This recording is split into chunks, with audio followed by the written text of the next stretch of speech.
Hello once again my friends, it seems like only yesterday we were here chatting about the XT3 and actually in my world it was only yesterday.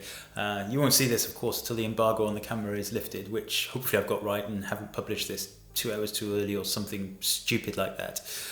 Thanks once again for tuning into the channel. There were a couple of gripes about the sound on the previous video, so I've hopefully worked on that a little for today's installment. Hopefully that's a little bit better. As always, before we begin, I'd love it if you subscribe to the channel. It really does help me out. Hit the little bell icon down there to get notifications of future videos. And please feel free to share and like the video too.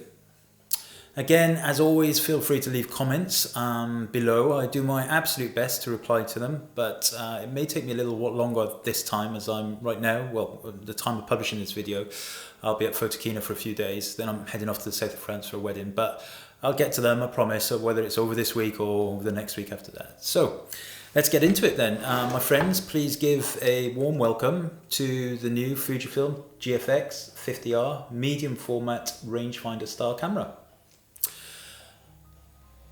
What do you think? Neat, hey? I like it.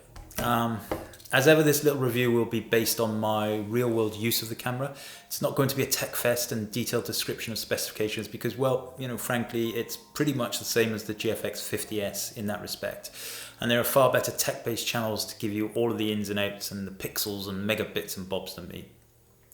Now, as I always have to point out, I am a Fujifilm ambassador, and as such, my views are probably a little bit biased, but only because I don't use any other system. I always maintain my integrity, and if there are any things I need to point out that are negative or things I feel were missed in the camera, then I will. And you know, I hope you all know that by now. Fujifilm doesn't pay me, I don't get free stuff, and these views are very much my own, very much.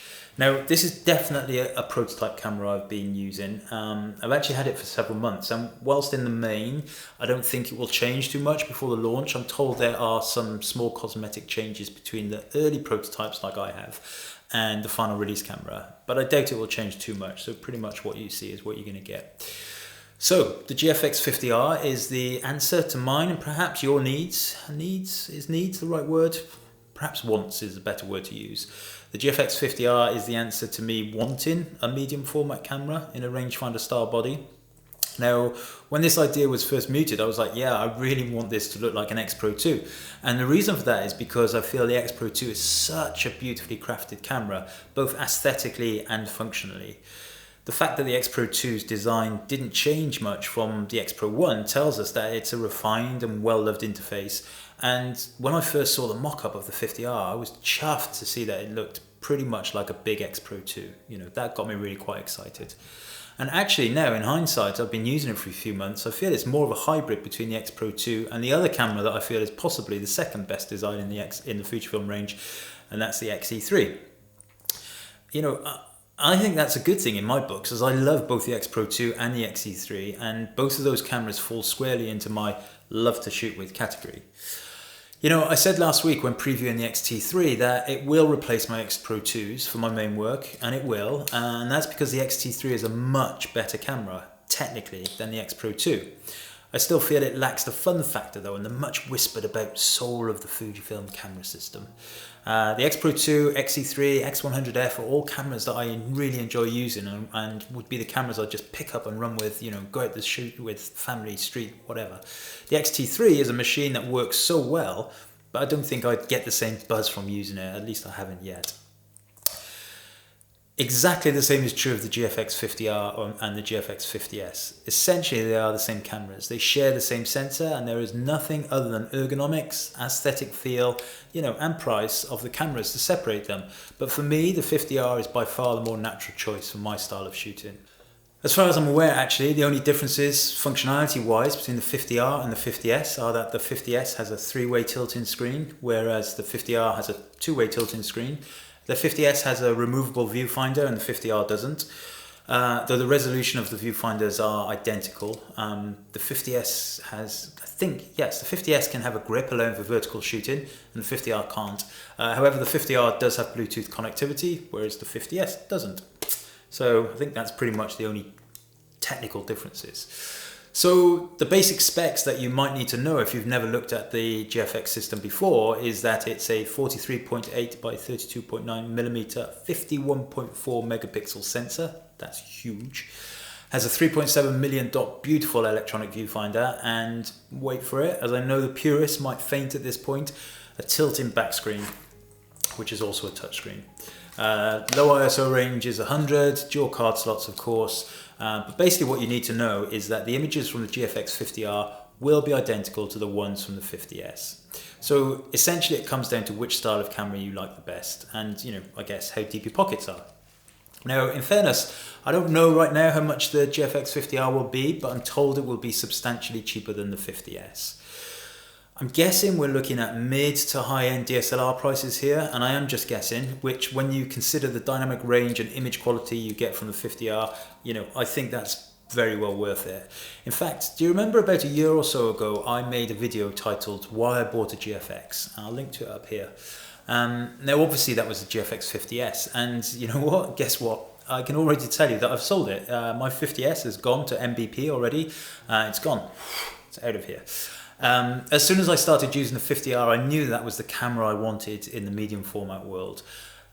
There's no way I needed two medium format cameras, and absolutely no way I could afford both. So the 50S is gone. It made some of my favourite images, I suppose, in the year that I had it, but once the 50R is out in the wild, I'll be using that money from the 50S sale to purchase the GFX 50R, and to put it bluntly, I can't wait for that. So, what is the point of the 50R, I guess? That's a question I expect many of you will be asking, and I kind of ask it myself too.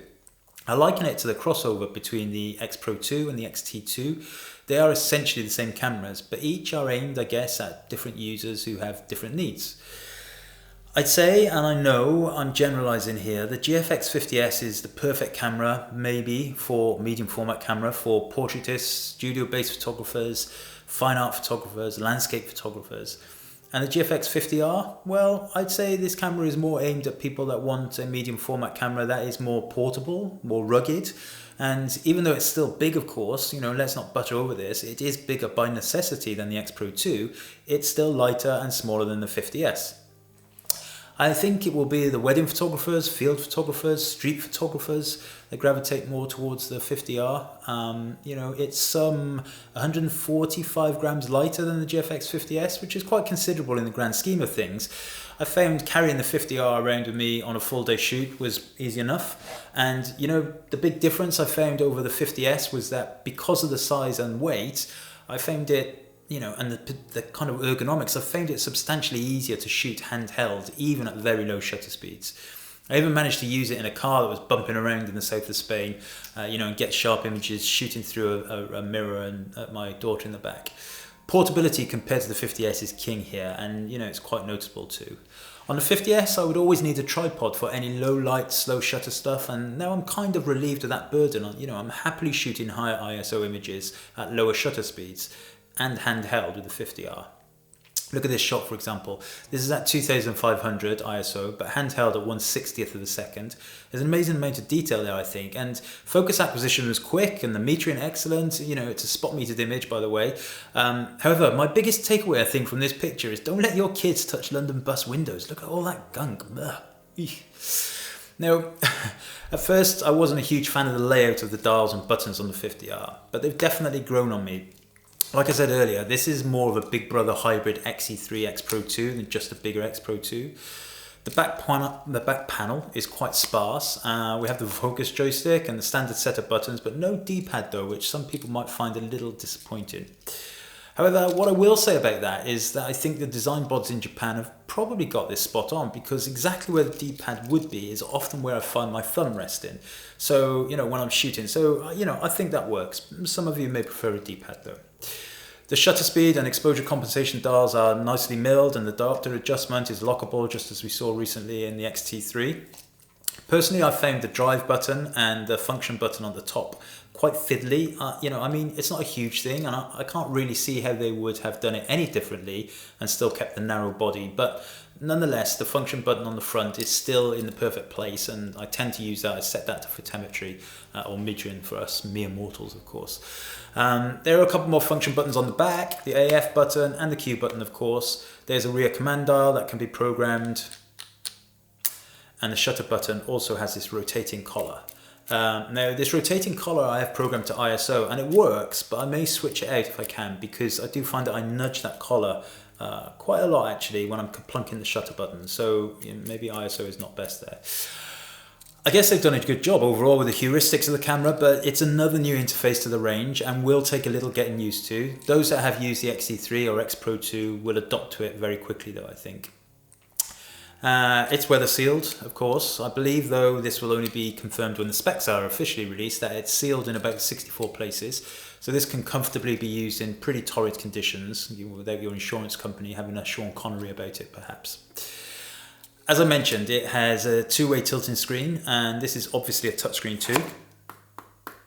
Now, I've never wanted a tilt screen on either the X100F or the X Pro 2. And I hope actually if they ever update those cameras, they don't bring in tilt screens to them. You know, I know this is like the Mac versus PC debate. There's no right or wrong answer here. It's totally just a personal preference. But on the GFX 50R, it makes more sense to have a tilt screen, I feel. That's because the fact is, regardless of what it is, in many cases it will be on a tripod, and because you don't have that vertical viewfinder like you do on the 50S, you know, I think the solution works quite nicely. I managed to get some nice shots actually using the shoot function on the touchscreen, using the GFX. That, given the size, I may not have got those images by raising the camera to my eye. I only have two G-mount lenses, the 45 and the 63, both f2.8 lenses. They're pretty nice lenses actually, both beautiful lenses. The 45 I think lends itself more to this camera, as I feel I wanted to use it more for a storytelling angle rather than composed portraits. Now, the 45mm is still a big lens. In fact, the 63mm is smaller physically. 45mm, by the way, in medium format world is, in full frame terms, is 35mm thereabouts. So whilst the 45mm and the GFX 50R are a great combination for street and reportage shooting, it's still a relatively large combination, you know, obviously because of the sensor. So, newsflash. I'm told that we can soon expect a 50mm lens. I'm told it's being called a compact prime, which I believe is the, you know, this kind of pancake type lens. And you know, that might well be the lens of choice for many people using the 50R, as that will really lighten the load and allow for an overall smaller system yet again. I really can't wait to see what that compact prime looks like, and hopefully there'll be some mock-ups at least at Photokina for me to take a look at. So you know, right, that the medium format system is slower to shoot than the APS-C siblings, right? You know that. You know, there's no denying that shooting with either the GFX 50R or the 50S is going to slow you down a little. And I found zone focusing with the 50R worked very well. And for street work, this is probably how most people will work when they are looking for candid moments. For those who are looking to make more fine art, landscape type street photography images, then you know you'll have time to compose, configure, set the exposure, autofocus, all of that good stuff will still work. For those of us who like to wander looking for light and looking for moments where maybe we need to shoot more reactionarily, is that a word? And that's where the zone focusing will come into its own, I feel. Now, don't get me wrong, you can rely on the autofocus. In my mind, it's around as fast as the XT1 was after it had its firmware update for autofocus speed. It's not a slouch at all, but when we are blessed with the incredible AF systems we've seen in the likes of the XT3 recently, all I'm saying is don't expect that. There's a neat feature actually that allows you to speed up the autofocus at the expense of the refresh rate of the EVF, but I have this feature switched on all of the time. And I think considering the sensor size, autofocus speed is rapid enough for sure. You know, it's pretty good. I use the 50R comfortably on my day in the life shoots and for my general family shooting, and even at weddings. It's definitely a relief for me to have this amazing quality in a smaller, more portable system. And it's that image quality that draws us to the system, isn't it? It has to be, right? It's got to be about that image quality. You know, I did a video a while back about making prints with the GFX. I'll pop it up there too, and every word in that video still stands with the GFX 50R. It was about the 50S, of course. These images are large, they are detailed, and the sensor in the GFX camera is beautiful. The dynamic range in the images is incredible, and if you look at this image in Lightroom, you'll see me dragging back the details here and just pulling it around a little bit. It's a really malleable image format that when you shoot raw with it, you have a huge latitude, You can crop in so far as well, and then you can crop in some more and still retain that clean detail. It's a huge step up in terms of image quality for me, and now I have a camera, or I will have when I buy it, that is much more manageable. I really can't wait to get going with it, to be honest with you, at weddings and everything else. Look at this image of my little boy, for example. This is the uncropped version, full resolution, and this is the 16:9 version cropped for YouTube. I hate having to do that, as it does lose a little bit of impact. This is a little bit more cropped on his face, and then this is cropped in further again. I mean, you can even see my reflection and the reflection of the pool in his eyes. It's beautiful. Of course, many of us came to the Fujifilm ecosystem because of the film simulations and JPEG quality. That runs true in the GFX range too, of course, and the JPEGs are to die for, I'd say. Here is one shot with Acros film simulation. Remember, the sensor in the GFX camera is different to that one in the APS-C ones, and it definitely seems to render JPEGs differently. I actually prefer monochrome JPEGs out of the GFX 50R over those created in the X Pro 2. I think there's a little bit more density to them. Perhaps some kind of tonal adjustment has been made because of the sensor. Don't know. Either way, I really love them, really do love them, especially the black and whites. Of course, on the 50R, you can also set up custom settings, and I have a range that I use across all my bodies now. One based on Darcy Padilla monochrome, one based on Joe Meyerowitz, etc. Another one on Martin Parr. If you want to see all my custom JPEG settings, I'll point to the link up there again. I made a film about it. It's a fun way of getting the most out of your JPEGs and allowing the camera to take the strain, I suppose. Now, I made the point during my XT3 overview again that the X Pro 2 was always the camera I loved to use, and the XT2 was the camera I used purely because of what it did. It was a machine to me, whereas the X Pro 2 had something about it. It had character, it had a heart, it was just more fun to use, I guess. And that's exactly how I feel comparing the GFX 50R to the 50S. 50S for me is a more functional camera, but I never really enjoyed shooting with it. Don't get me wrong, I enjoyed the results, of course, but I never had that connection like I do with my X Pro 2, X100F, etc. Now, the 50R is here, and that connection is back. The 50R gives me that connection. This doesn't mean the 50S is a bad camera at all. I don't know whether it's the design of the camera, the feel of the buttons, or simply psychological mumbo-jumbo, but I really found I enjoyed shooting with the 50R more. I was excited to pick it up and see what it could do. Just like the X100F and the X Pro 2, it's fun. It's a lot of fun. But I suppose, of course, fun, unless money is no object, is not a reason to invest in a camera system, especially one of substantial value. For me, every camera has to earn its keep, and there has to be a business decision as to why I invest. Even though I think the 50R will be substantially cheaper than the 50S, it's still not going to be cheap. Not in my world anyway. Mind you, I think paying £3 for coffee is scandalous, but there you go. So I guess what I'm saying here is that if you are thinking of getting the GFX 50R, I'm assuming you are somebody who makes a living from photography. And that means you should be making a sound economic judgment on buying the camera, if you want it, of course. Now, I guess for me, a lot of this comes down to the print quality. I offer a family day in the life product, which I love shooting, and it's going very well. But that business is a print-based business. This means all clients get prints, all of them. And it's when I show them prints from the GFX that you can actually see their mouths drop. It's a very different experience for the clients. I know we live in a digital world, and a vast majority of my wedding pictures will never make it out of the pixel drawer, but the images from this 50R camera and the 50S, of course, I just think they have to be printed. They're just made to be printed. It's like they're being sent from the gods of photography as sustenance in this digital world. I love printing the images from the 50R, as I did with the 50S, and it's a very cathartic thing. I find, you get a set of prints back, it's like a carpenter sitting back and enjoying his new creation. I get a sense of completion, a sense that I've actually made something, and it's tangible, and it's a memory, and it will be there for decades, So, playing with this, the battery is the same one as the 50S, the sexily named NPT125. I think the official rating for the battery is around 400 shots, though I feel I was getting more like 600 with it on everyday usage. It's worth remembering now that the RAW files and the JPEG files will be substantially bigger than the ones you may be used to if you haven't used a GFX before. You'll likely get something like 140 RAW files or something on a 16 gig card. I generally use 64 gig cards in this camera, RAW and JPEG, 2 different card slots. Now, one thing to be considerate of if you're thinking of purchasing a 50R is that because it is a medium format camera, it is brutal with depth of field. f2.8 leaves very little range for error. Look at this snapshot, for example. It's a lovely shot at first sight, but I shot it at f2.8, which was a mistake, as the girls are not on the same focal plane. If I zoom in a little, you'll see how little the girl on the left is, she's not in focus. She's not on the correct focal area. That was a mistake on my part. It's a learning curve, and I found that with a medium format. Of course, there is a place for very shallow depth of field, especially if you do it right. And, I love shooting at 2.8. But what I found with the GFX 50R, which I didn't get with the 50S, was that I am shooting quicker, more reactionarily. There's that word again, is it real?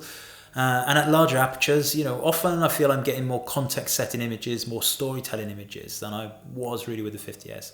And I suppose that sums up what the 50R is aimed at. For me, at least, the 50R is a camera that is allowing me to be more expressive with my photography and still have that incredible image quality. So, should you buy one?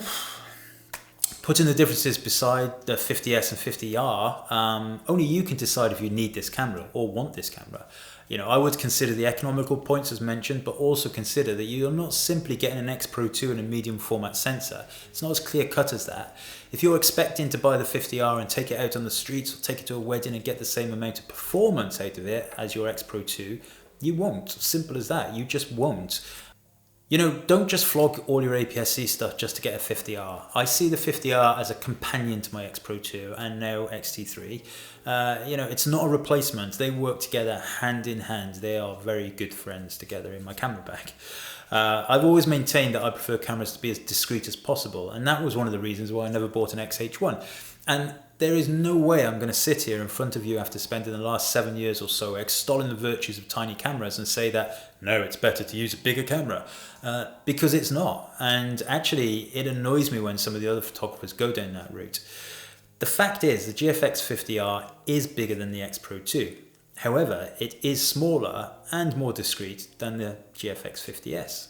It definitely has a place in my camera bag for sure. And, I found at weddings I was using it more during the drinks reception, when people are mingling around. I even use it on the dance floor at the last wedding I shot with a flash. I put a flash on the top. I know, a flash.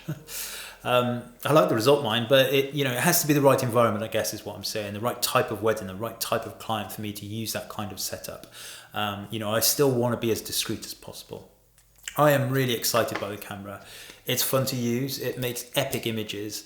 I think you'll like it too. But remember, there are choices. The 50S, I think, will suit those who spend more time making considered portraits. And the 50R will be maybe more interesting to those that like to use the camera out and about more, a bit quicker. My word though, it's the image quality. It's just the nuts, it's just amazing. It's properly special. So there you go. By now, I'm sure the internet will be alight with other views and reviews, but I hope that this little overview of how I use the camera and where it fits in my working life has been useful a bit. As ever, please do like and share, comment below, and I'll do my best to answer any questions.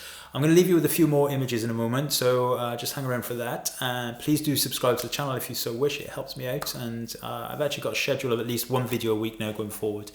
I'm excited by the community on this channel actually, and I hope you're enjoying it too. I'm going to leave you with a few more images, like I said, if you have any questions or whatever, just leave them below. Hit the bell icon to get notified of any new updates, and just a very quick plug, I have updated my workshop website, which I will link to below and up here as well. Have a fun day, have a happy day, have a great weekend if that's coming up next for you, and I shall see you next time.